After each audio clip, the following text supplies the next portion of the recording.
the character of Joseph and looking at his life and how he was a young man living in his father's house. He was favored by his father, but his brothers hated him.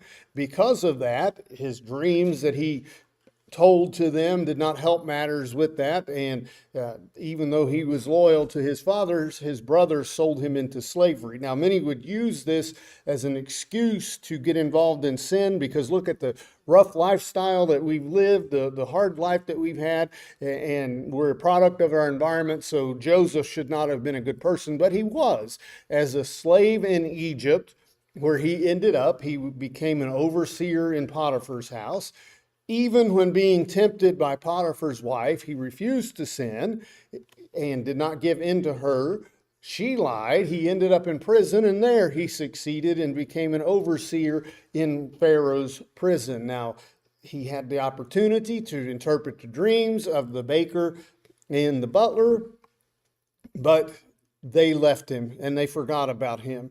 So finally, 2 years later, he's remembered. I think I hit my button too early there. Yeah, 2 years later, he is remembered and has a chance to interpret a dream for Pharaoh. And again, as he did with the butler and the baker, he acknowledged who gave him the power or where that power came from, and that was God. In Genesis chapter 41, beginning in verse 16, Genesis 41 and verse 16, Pharaoh has now had a dream. And finally, they remember, hey, there was this guy in prison that could interpret dreams. So let's get him involved. So they did. So Joseph answered Pharaoh, saying, it's not me. God will give Pharaoh an answer of peace. So Pharaoh was upset by what he dreamed, and he should have been. And Joseph is telling him, I can get the answer, but it's through God. That can happen. And don't you think that would be tempting and show our character a little bit? Because again, in a situation where, in a time where everybody wants credit for something that gives themselves something to look big about, well, here's Joseph's chance. He could look big in front of Pharaoh and take the credit for himself to help his position out, but he didn't. It's God that will give you peace. And beginning in verse 25, Joseph said to Pharaoh, the dreams of Pharaoh are one. God has shown Pharaoh what he is about to do. The 7 good cows are 7 years, and the 7 good heads are 7 years. The dreams are one. And the 7 thin and ugly cows, which came up after them, are 7 years. And the 7 empty heads, blighted the east wind, are 7 years of famine. This is the thing which I have spoken to Pharaoh. God has shown Pharaoh what he is about to do. Indeed, 7 years of great plenty will come throughout all the land of Egypt. But after them, 7 years of famine will arise, and all the plenty will be forgotten in the land of Egypt, and the famine will deplete the land. So the plenty will not be known in the land because of the famine following, for it will be very severe. And the dream was repeated to Pharaoh twice, because the thing is established by God, and God will shortly bring it to pass. So here's the meaning of your dreams that you saw, and here's what's going to happen. And then he offered advice, beginning in verse 33, on how to handle this and what to do about it. Now, therefore, let Pharaoh select a discerning and wise man and set him over the land of Egypt. Let Pharaoh do this, and let him appoint officers over the land to collect 1/5 of the produce of the land of Egypt in the 7 plentiful years, and let them gather all the food of those good years that are coming, and store up grain under the authority of Pharaoh, and let them keep food in the cities. Then that food shall be as a reserve for the land for 7 years of famine, which shall be in the land of Egypt, that the land may not perish during the famine. So Joseph had been sold into slavery. He had been falsely accused, thrown into prison, forgotten by man. And many might question, why even bother being righteous? What is the point? But Joseph, through all of that, maintained his integrity. He was not forgotten by God. And when he had the opportunity, once again, he was in front of Pharaoh and he was showing his wisdom. And of course, the man that Pharaoh chose to do this was the one that interpreted his dream, and that was Joseph, now as a prince in Egypt. And he was, as he was with Potiphar, he was wise in his service to Pharaoh. At the age of 30, now Joseph is exalted to rule over Egypt in Genesis chapter 41 and beginning in verse 38. This is not a character trait that can be shared by many young people, because when given power, usually that goes to someone's head and they start acting irresponsible. But that was not the case with Joseph. Given that power, he did exactly what he told Pharaoh that they should do during these years of plenty. Beginning in verse 38, and Pharaoh said to his servants, "Can we find such a one as this, a man in whom is the Spirit of God?" Then Pharaoh said to Joseph, "Inasmuch as God has shown you all this, there is no one as discerning and wise as you. You shall be over my house, and all my people shall be ruled according to your word. Only in regard to the throne will I be greater than you." And Pharaoh said to Joseph, "See, I have set you over the land of Egypt." Then Pharaoh took his signet ring off his hand and put it on Joseph's hand, and he clothed him in garments of fine linen and put a gold chain around his neck.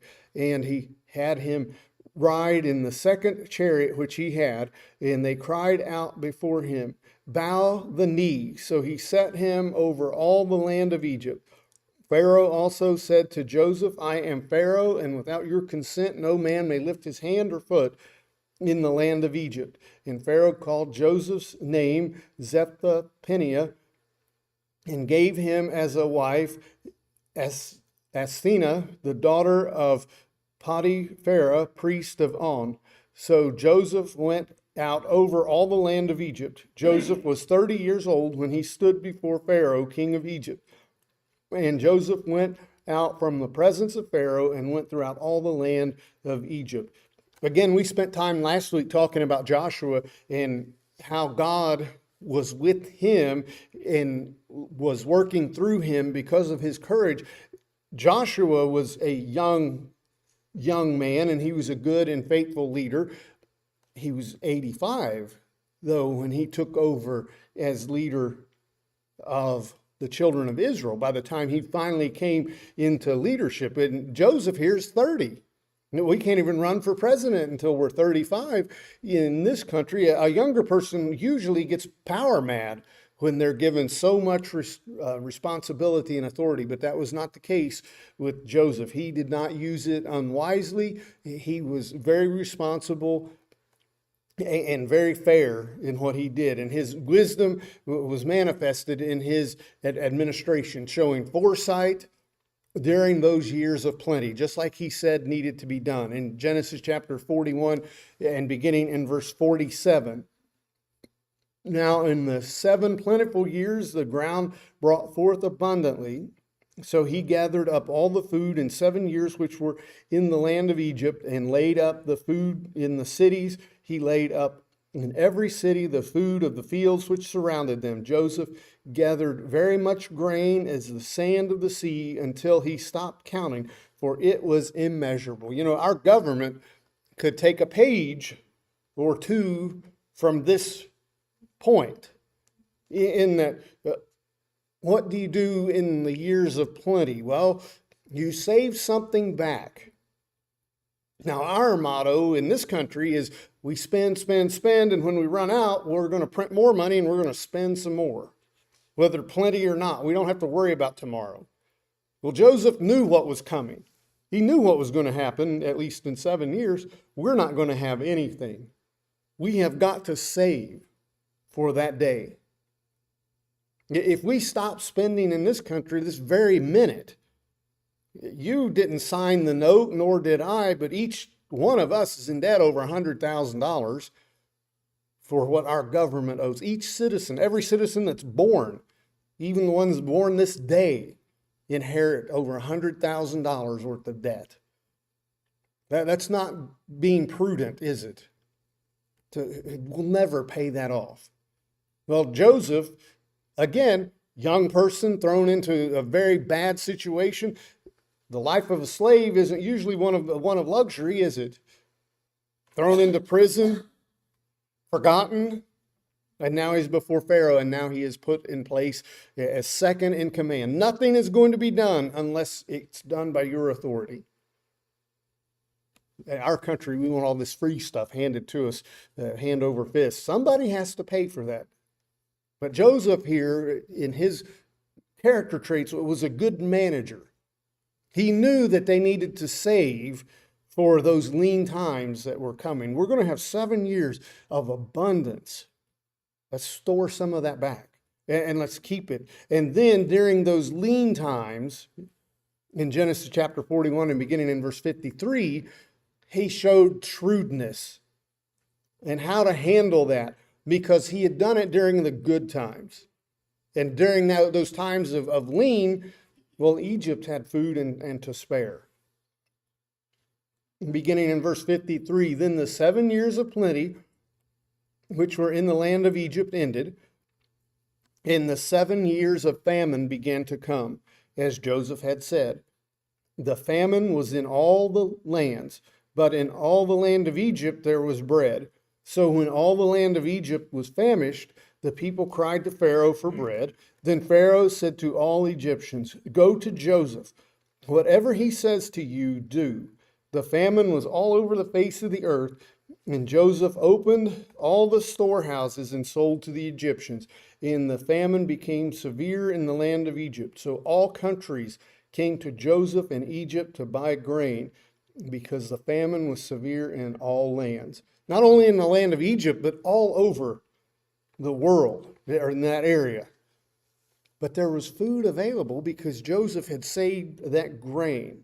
And think about how he was strengthening the Egyptians during this time as well by doing this, because there was no bread to be had, but his leadership brought them that bread, the grain. In verse 13 of Genesis chapter 47, now there was no bread in all the land, for the famine was very severe, so that the land of Egypt and the land of Canaan languished because of the famine.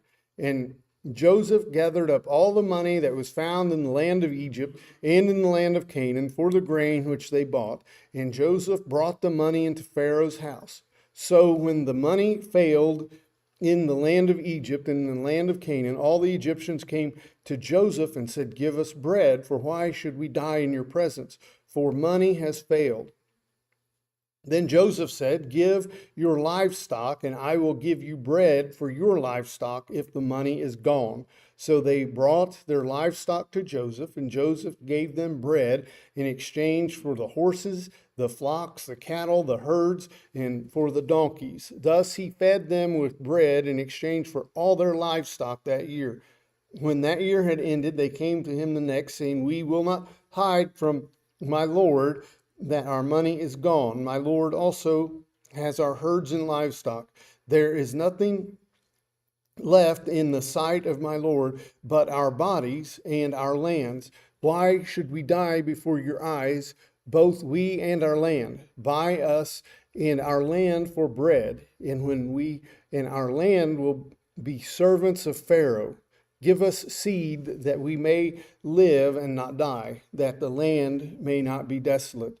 Then Joseph bought all the land for Egypt, for Pharaoh, for every man of the Egyptians sold his field, because the famine was severe upon them. Again, think of the wisdom that he is showing here, and the strength that he is giving to the Pharaoh of Egypt because of his shrewdness in dealing with this. And as for, in verse 21, as for the people, he moved them into the cities from one end of the borders of Egypt to the other end. Only the land of the priests did he not buy, for the priest had nations allotted to them by Pharaoh, and they ate their rations which Pharaoh gave them. Therefore they did not sell their lands. Then Joseph said to the people, indeed, I have bought you and your land this day for Pharaoh. Look, here is seed for you, and you shall sow the land, and it shall come to pass in the harvest that you will give 1/5 to Pharaoh. 4/5 shall be your own as seed for your field and for your food, for those of your household, and as food for your little ones. So they said, you have saved our lives. Let us find favor in the sight of my Lord, and we will be Pharaoh's servants. And Joseph made a law over the land of Egypt to this day that Pharaoh should have 1/5, except for the land of the priest only, which did not become Pharaoh's. Again, his wisdom in that power that he was given, all from such terrible beginnings. And all through this, all that happened to Joseph, he was continually mindful of God's blessing. In verse 50 through 52 in Genesis chapter 41, and to Joseph were born 2 sons before the years of famine came, whom Asenath, the daughter of Potiphar, priest of On, bore to him. Joseph called the first name Manasseh, for God has made me forget all my toil in my father's house. In the name of the second he called Ephraim, for God has caused me to be faithful in the land of my affliction. Both his sons named in honor of God for the blessings that he had given him. He always remembered God, even in all the trials and tribulations that he went through. He put God first. And when Joseph was presented the greatest opportunity that we could possibly imagine to get even for the ones who had caused him all the problems in life, oh, wouldn't we love to have that moment? Someone has wronged me, and I've been waiting for this moment to get back at them. I cannot wait until they come to me and ask for something. Oh, I'll have them where I want them. Well, he had them where he wanted them, didn't he? But Joseph showed mercy in the treatment of his brothers. Oh, what he could have done to them. He could have done anything to them. He was the prince of Egypt, second only to Pharaoh. His brothers come to him begging for bread because they are in a famine. And what does Joseph do? He's reunited, and don't worry, we're not going to read all that up there, but that's where all this is found, and we'll be taking passages from that account to illustrate that point. But Joseph's brothers come to him for help, fulfilling all of those dreams that he had when he was young that angered him, all of them bowing down before him. Because guess what? They needed help. They were bowing down before him. All 11 stars and the sun and the moon, his mother and father, were bowing down before him. But Joseph showed them mercy. He did it first when he revealed himself to them in chapter 45 and verses 4 through 8. And Joseph said to his brothers, please come near to me. So they came near. Then he said, I am Joseph, your brother, whom you sold into Egypt. But now do not therefore be grieved or angry with yourself because you sold me here. For God sent me before you to preserve life. For these 2 years the famine has been in the land, and there is still 5 years in which there will be neither plowing nor harvesting. And God sent me before you to preserve a posterity for you in the earth and to save your lives by a great deliverance. So now it was not you who sent me here, but God, and has made me a father to Pharaoh and Lord of all the house and a ruler throughout all the land of Egypt. You sold me into slavery.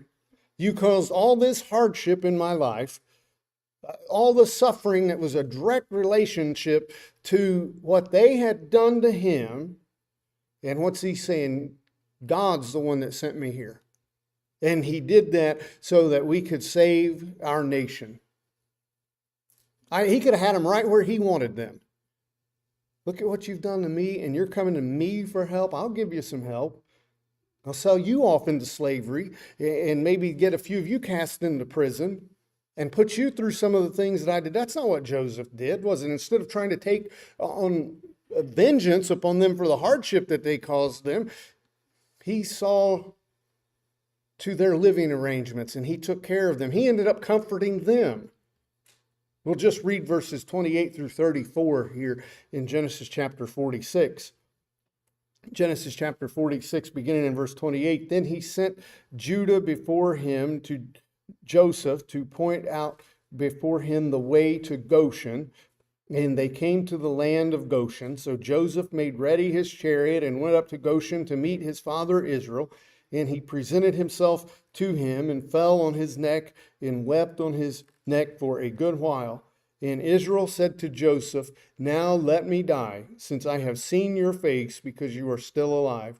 Then Joseph said to his brothers and to his father's household, I will go up and tell Pharaoh and say to them, my brothers and those of my father's house who were in the land of Canaan have come to me. And the men are shepherds, for their occupation has been to feed livestock, and they have brought their flocks, their herds, all that they have. So it shall be when Pharaoh calls you and says, what is your occupation? That you shall say, your servant's occupation has been with livestock from our youth even till now, both we and our fathers, that you may dwell in the land of Goshen. For every shepherd is an abomination to the Egyptians. And again, in chapter 47, he reassures his brothers that he has forgiven them. What an opportunity this would have been for Joseph to finally get even with his brothers for what they had done to him in all the hardship that they caused, because he had all the power, literally, and the food, and they desperately needed him. But not only did he forgive them, he was comforting them. Shouldn't it have been the other way around? A good example for us to think about when someone has wronged us. I would doubt that anyone has ever wronged us the way that Joseph's family has. And what did he do? He forgave them and he helped them. And then again, when his father died, maybe he was just being nice to us because our father's still around. They were worried. What's Joseph going to do to us now? In Genesis chapter 50 and beginning in verse 15. Can you imagine their concern? Maybe Joseph's just been nice to us and has been holding this animosity in, waiting to get even with us after our father's gone. But that wasn't the case. In verse 15 of Genesis chapter 50, when Joseph's brothers saw that their father was dead, they said, perhaps Joseph will hate us and may actually repay us for the evil which we did to him. They know what they did to him. They knew they were in the wrong. So they sent messengers to Joseph saying, before your father died, he commanded, saying, thus you shall say to Joseph, I beg you, please forgive the trespass of your brothers and their sin, for they did evil to you. Now please forgive the trespass of the servants of the God of your father. And Joseph wept when they spoke to him. Then his brothers also went and fell down before his face, and they said, behold, we are your servants. Remember those dreams he had about those stalks bowing down before him, and about the sun and the moon and the stars bowing down before him? Well, this is the second time they've done that. But Joseph said in verse 19, do not be afraid, for I am in the place of God. But as for you, you meant evil against me, but God meant it for good, in order to bring it about as it is this day, to save many people alive. Now, therefore, do not be afraid. I will provide for you and your little ones, and he comforted them and spoke kindly to them. I fear that as humans, we may not always have this character trait. We may want to see justice as we feel when we're put in that position, to hold that grudge and carry it with us for so many years. And I'm talking to myself here, just waiting for someone that has done us wrong so we can lower the boom on them. because they wronged us. Well, Joseph had been wronged so greatly. But what did he say? You did it meaning evil, but God meant it for good. But not someone that does not have great character, strong morals would not do that, would they? And part of the reason that Joseph did that is he could see beyond their sinful motives. He could see God's plan in his providence because he believed in that. We just read verse 20 there, that God could make good things come from their evil intentions. They meant it for evil. Well, of course, they wanted to kill him. But they failed at that plan and they ended up selling him to slavery. But what did it do? It worked together for good. All the evil things that happened to Joseph worked together to put him in that position that he was in at the moment that he needed to be in it. Just like with Queen Esther. And Mordecai told her, maybe you've been placed here at this very moment for such a time as this. Well, that's what Joseph was. Had he not been sold into slavery, had he not been thrown into prison when Potiphar's wife falsely accused him, had he not been forgotten initially by the butler, then he would not have gotten to meet Pharaoh when Pharaoh had a dream, and he would not have been able to interpret that, and then he would not have been put in the place of leadership that he was for the famine, and he wouldn't have been able to save his family when they came to him. He knew that God would keep the promises that had been made to him for his obedience. In chapter 50 and verse 24, Joseph said to his brothers, I am dying, but God will surely visit you and bring you out of this land to the land which he swore to Abraham, to Isaac, and to Jacob. Then Joseph took an oath from the children of Israel, saying, God will surely visit you, and you shall carry my bones from here. Now, that didn't happen immediately, did it? But it happened. He knew that God would take them back to that land that they had been promised. It's easy, or at least easier, to show good character when everything is going smoothly and easy in life, isn't it? Well, that's a cakewalk if everything's going the way that it's supposed to. But what happens when troubles come, or hardship, or temptations, or trials? Sometimes we probably don't respond with the character that we should. I know that I fail at that many times. But like Joseph, we need to remember what Paul tells us in Romans chapter 8 and verse 28. Continue serving God, because today we can rest assured that all things will work together for good. That's what Romans 8 and 28 says. All things work together for good to those who love God.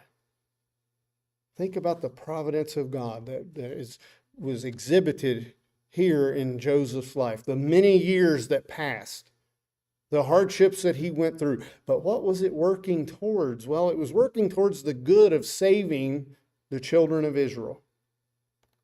Now, this is a perfect example of everything that happened to Joseph was not good. There is no way in the world that we could possibly think that him being sold into slavery was good. And people have said that. Are you telling me that everything that happens is good? How, when we look at some tragedy, how is that good? The person yesterday, I think it was yesterday, that was run over in the road twice, from what it sounds like, and killed, and the person left them for dead. How is that good for that poor person's family that's left behind her? Well, I don't know. We can't say that, and the scriptures is not saying that everything that happens to us is good. But what it does tell us is that it works together for good. And Joseph is the perfect example of that. The horrific things that happened to him, starting by the hand of his brothers, selling him into slavery, what did it do? It worked out for good years and years later. That's God's wisdom. That's what we can't see when we're in the middle of trials and temptations, because we cannot see into the future. But Joseph never lost his faith in God. He never turned away. Everything that happens to us isn't always good. We may get called on to suffer. We may have downturns in life, but that suffering works together for good. Just like it did with Joseph, it will with us too. In the life and story of Joseph, we see the value of good character. His character was centered in faith and trust in God. Every aspect through his life. And that's why he always succeeded wherever he was at, because of his trust in God, devoted to serving God and serving man, even as a slave. Well, that's beneath me to be this man's slave. Well, he rose to the second in command in his house because of that. He was unwilling to be deterred by hatred, betrayal of his family. He forgave them. He was able to see what we would call the big picture with God while working on the affairs of men. And for us today, isn't this noble traits that we should try to apply in our lives? No, life is not easy. There are seasons and changes in life that are difficult. As a youth, we may be tempted to stray. We may be left out with no help and support from our family. As we mature and grow, we may be burdened with more responsibilities than we feel that we can bear. Or as an aged person, at the end of Joseph's life, when he knew death was facing him, what did he do? He kept reassuring his family about the promises that God had made. So let's try to be inspired by Joseph's character and develop these traits in our lives, even in some small way.